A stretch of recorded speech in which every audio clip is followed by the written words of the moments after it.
మీరు ఇప్పుడు ఇక్కడికి పెట్టిన వచ్చినప్పుడు కార్యక్రమం కూడా చాలా మంచి కార్యక్రమం పెట్టారు. అంటే ఎట్లా మీ అభిప్రాయం?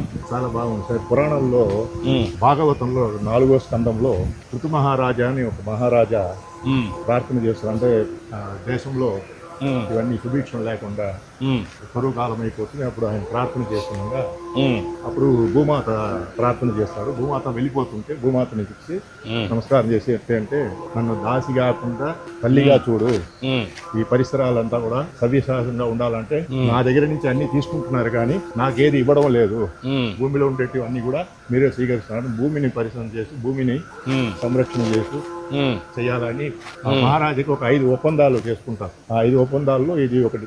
అంటే భూమి పరిసరాలంతా కూడా సుభిక్షంగా ఉండాలి, ఈ కలుషాలు లేకుండా. అంటే మన వేదాల నుంచి మన పురాణాల నుంచి ఇవన్నీ కూడా మనకు వచ్చినట్టు సంస్కృతి సంప్రదాయ ప్రకారం మనకు భూమిని, అందుకనే భూమి అనేది మనకు పవిత్రం. అవును, భూమాత అంటాం. భూమాత, ఆ భూమాత మనకు అన్ని ఇస్తుంది. పంటలు కావాలంటే దానిపైన ఆధారపడతాం, నీళ్లు కావాలన్నా భూమాత పైన ఆధారపడతాం.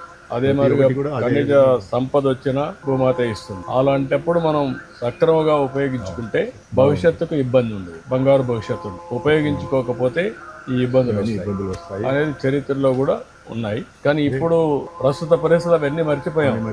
ఎట్లా గుర్తు చేయగలరు? ఇప్పుడు అందరికీ తెలియపరిచే ఈ యొక్క కార్యక్రమం వల్ల అందరికీ తెలుస్తుంది. ఈ ఆలయానికి వచ్చే భక్తులు అందరికీ కూడా మనం ఇలాంటి భూమాతని అన్ని రక్షించుకోవాలి.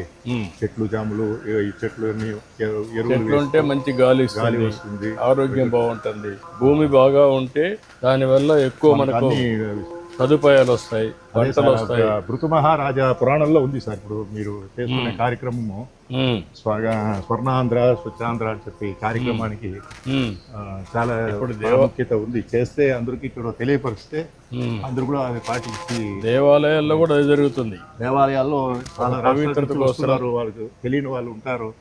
వాళ్ళకి అందరూ కూడా ఈ ఒక ఇది చేయడం వల్ల మనకు మంచి కలుస్తుంది.